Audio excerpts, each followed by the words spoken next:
Assalamualaikum warahmatullahi wabarakatuh. Baik sahabat petani semua, jika pada kesempatan sebelumnya kita telah membuat tutorial bagaimana cara melakukan proses dari awal sampai proses penanaman, dan seperti yang saya janjikan, pada kesempatan selanjutnya kita akan melakukan proses perawatan. Apa yang akan kita berikan dan bagaimana hasil dari tanaman yang telah kemarin kita tanam. Untuk itu saksikan video ini sampai selesai.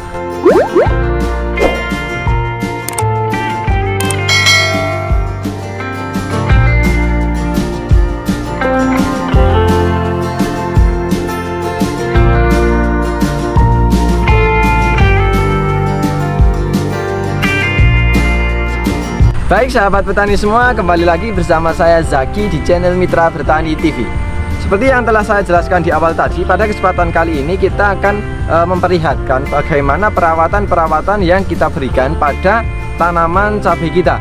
Dan perlu sahabat petani semua ketahui bahwa tanaman cabai kita telah berumur sekitar 14 hari setelah tanam.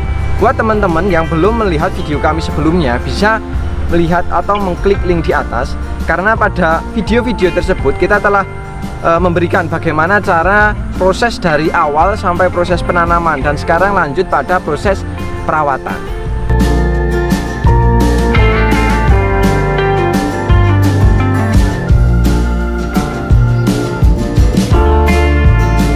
Oke sahabat petani semua, seperti yang telah saya jelaskan di awal ya, kita akan melihatkan kondisi tanaman kita saat ini. Bisa teman-teman lihat ya, ini untuk umur 14 hari setelah tanam. Nanti teman-teman akan melihat tanaman yang ternaungi atau sinar mataharinya kurang maksimal dengan yang langsung terkena sinar matahari. Kalau ini langsung terkena sinar matahari, jadi bisa teman-teman lihat pertumbuhannya di usia 14 hari ini masih seperti ini ya.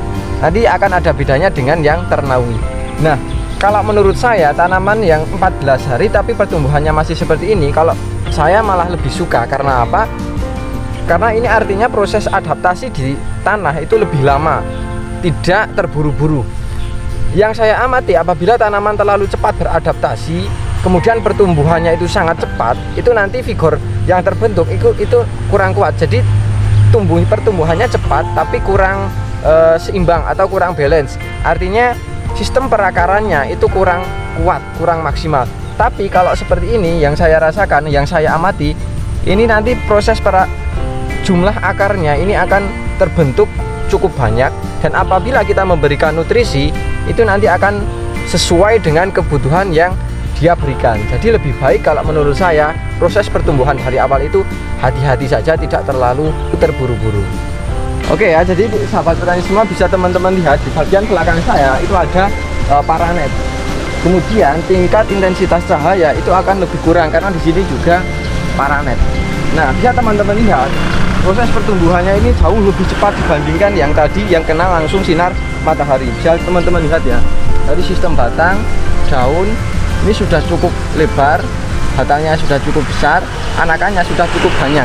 Ini karena faktor pencahayaan yang tidak langsung terkena tanaman. Kalau yang sana itu langsung kena sinar matahari, apalagi kalau yang saya amati di beberapa hari terakhir ini tingkat panas itu cukup tinggi, dan apabila tanaman baru beradaptasi langsung dihadapkan dengan sinar matahari yang cukup tinggi, itu pertumbuhannya akan sedikit terhambat, tapi tidak apa-apa.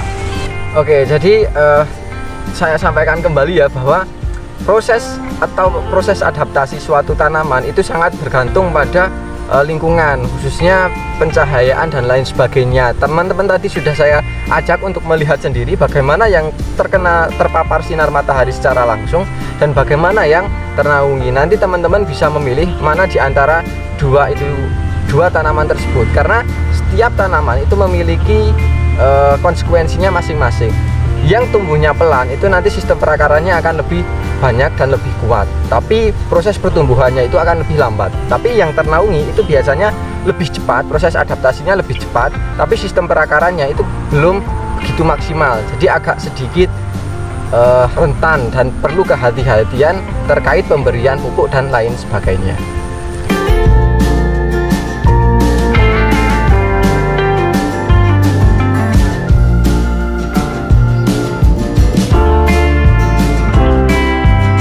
Oke, seperti yang telah saya janjikan, kita akan melakukan sesi perawatan, khususnya pengocoran ya. Teman-teman bisa melihat sendiri kondisi tanaman kita seperti itu. Kemudian tingkat kelembaban di bawah ini cukup lembab, dan tingkat intensitas hujan di 3 hari terakhir ini cukup lebat ya. Nah, kita perlu memperhatikan ketika kita ingin memberikan pengocoran. Perlu saya sampaikan, kita telah mengocor ini yang ketiga. Jadi untuk yang pertama kita tidak menggunakan pupuk kimia, kita hanya menggunakan ini asam humat, kemudian ini LS03, ini semacam pupuk organik cair tapi dilengkapi dengan agensi hayatik. Nah, untuk manfaatnya sendiri seperti yang sering saya jelaskan di awal, untuk proses minggu pertama itu kita lebih ke arah proses perbaikan di lingkungan tanahnya. Jadi belum memberikan pupuk. Karena apa? Apabila tanaman terlalu dini menyerap pupuk atau diberikan pupuk tapi sistem perakarannya belum siap, itu nanti dapat berdampak pada kematian tanaman atau kurang cocok. Nah, untuk yang pengocoran yang kedua kita tetap menggunakan asam humat dengan LS03 tapi sudah ditambah dengan pupuk kimia. Pupuk kimia yang kita maksudkan adalah pupuk yang mengandung sedikit nitrogen tapi banyak fosfat. Kalau ini sekitar 12% dan 61%. Jadi untuk nitrogennya itu hanya 12%, tapi fosfatnya adalah 61%. Fungsinya untuk apa? Fosfat tinggi itu nanti kaitannya dengan sistem proses pembentukan akar. Jadi akar yang terbentuk itu harapannya lebih banyak. Nah, fosfat juga memacu proses pertumbuhan tunas atau anakan. Nah, jadi ini sangat bermanfaat ya terkait fosfat. Makanya kita memberikan sangat hati-hati. Nitrogen hanya 12%, kemudian fosfatnya 61%. Nah, untuk rahasianya kenapa kita terus menggunakan asam humat ini, seperti yang sering saya jelaskan ya, ini adalah sebuah kesinambungan. Apabila kita terlalu memaksakan pupuk kimia, itu nanti akan terjadi kerusakan pada sistem tanah atau pemadatan tanah dan lain sebagainya. Karena ini juga menyimpan banyak residu. Bisa teman-teman jumlahkan ya, 12% tambah 61%, ini hanya sekitar 73% pupuknya. Berarti 27% diantaranya itu adalah bahan campurannya atau bisa dikatakan itu adalah residunya. Jadi banyak residu yang nanti akan mengendap di tanah. Oleh sebab itu kita harus terus menggunakan asam humat. Karena apa? Ini akan memperbaiki dari proses penggunaan pupuk-pupuk kimia itu tersebut. Makanya kita bisa menggunakan lahan kita ini dalam jangka waktu yang cukup lama, karena kita secara kontinu itu terus menggunakan asam humat ini. Oke, itu untuk penjabaran yang cukup banyak ya.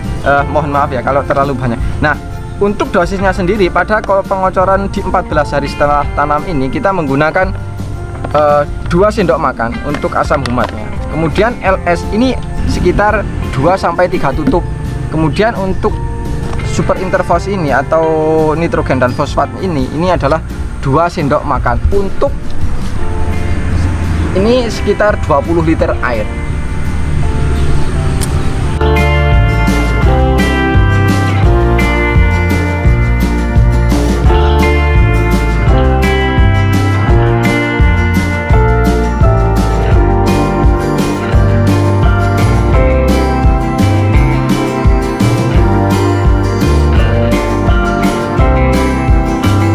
Baik sahabat petani semua, mungkin itu dulu yang bisa saya sampaikan pada kesempatan kali ini terkait cara perawatan khususnya pengocoran pada tanaman cabai yang berumur 14 hari setelah tanam.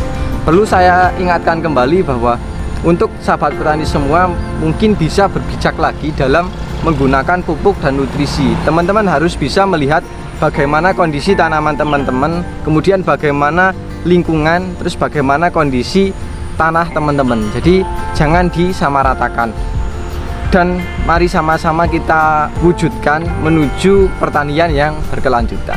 Mungkin itu dulu yang bisa saya sampaikan. Semoga video ini bermanfaat, dan apabila video ini bermanfaat jangan lupa klik like, comment, share, dan jangan lupa subscribe untuk tidak ketinggalan info-info terbaru dari kami. Terima kasih dari saya Zaki. Salam Mitra Bertani Indonesia. Wassalamualaikum warahmatullahi wabarakatuh, dan sampai jumpa di video kami selanjutnya.